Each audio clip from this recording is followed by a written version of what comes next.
Chapter 1. Crop Production and Management. Concept: Harvesting and Storage. Sumit asks, what is the next step after production from weeds? Ramesh answers, next step is harvesting. The process of cutting and gathering matured crops is called harvesting. It is done with the help of sickle or a machine called harvester. In harvesting, crops are pulled out from very close to the ground. In the harvested crop, the grain seeds need to be separated from the chaff. This process is called threshing. This is carried out with the help of a machine called combine, which is in fact a combination of harvester and thresher. Sumit asks, oh, is there any other process after harvesting? Ramesh answers, yes. The next process after harvesting is storage. Sumit asks, yeah, we need to store crop grains, but how to store it for a long time? Ramesh replies, if the crop grains are to be kept for longer time, they should be safe from moisture, insects, rats, and microorganisms. If freshly harvested grains are stored without drying, they may get spoiled or infected by organisms as it will have more moisture. Hence, before storing them, the grains are properly dried in the sun to reduce its moisture content. Farmers store grains in jute bags or large metallic bins. Large-scale storage of grains is done in silos and granaries to protect them from pests. Sumit, what do your mother do to store the grains for longer time? Sumit thinks for a while and tells, oh, I know. My mom uses dried neem leaves for storing food grains at home. Thanks for teaching me the complete process of crop production and management.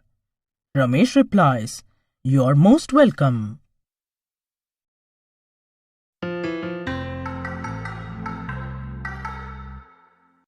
What do you understand by the term animal husbandry?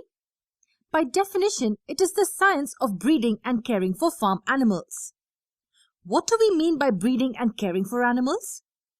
I'm sure you have studied about hybridization of different breeds of animals in lower grades. Why do we employ techniques of hybridization? The answer is quite simple. It is to ensure good qualities of animals which prove advantageous to humans. What all does the management of animals then involve?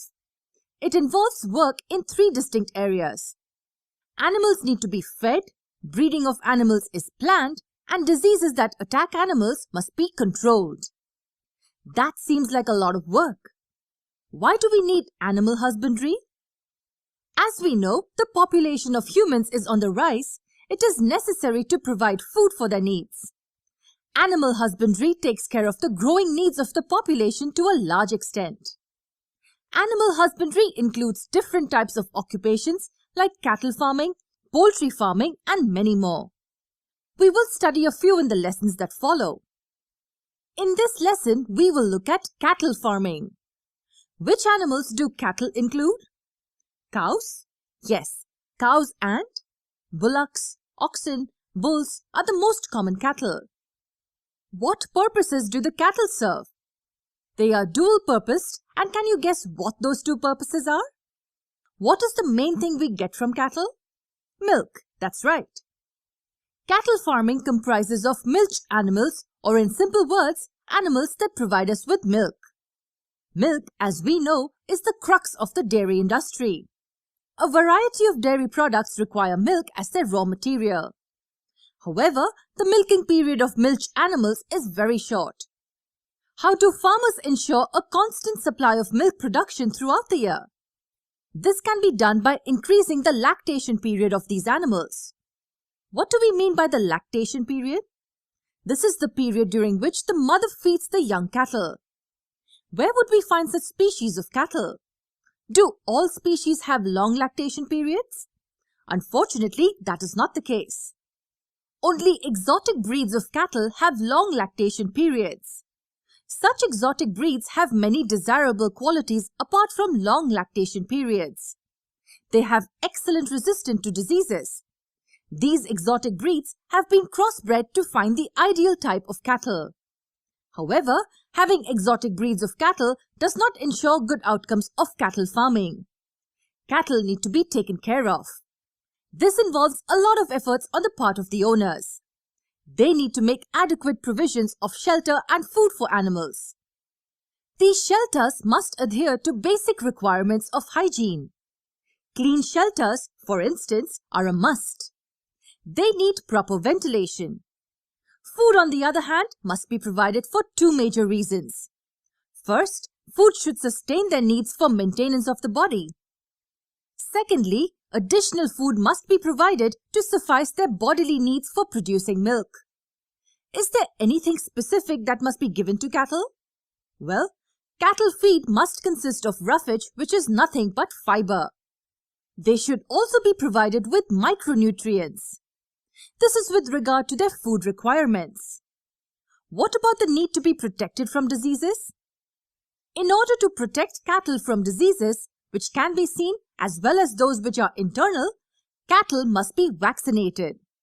They must be closely monitored and proper medical facilities must be made available to them.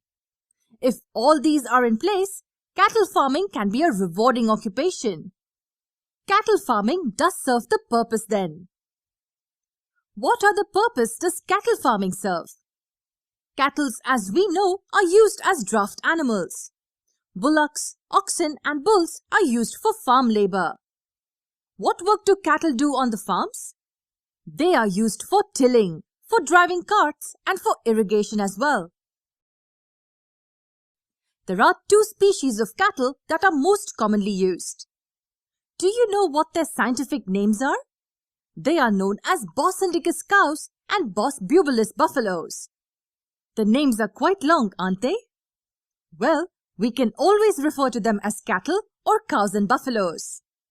With that, we have studied quite a lot about cattle, haven't we? In our next video, we will look at the idea of poultry farming. Trust me, you do want to know about this industry which is catching up faster than we know.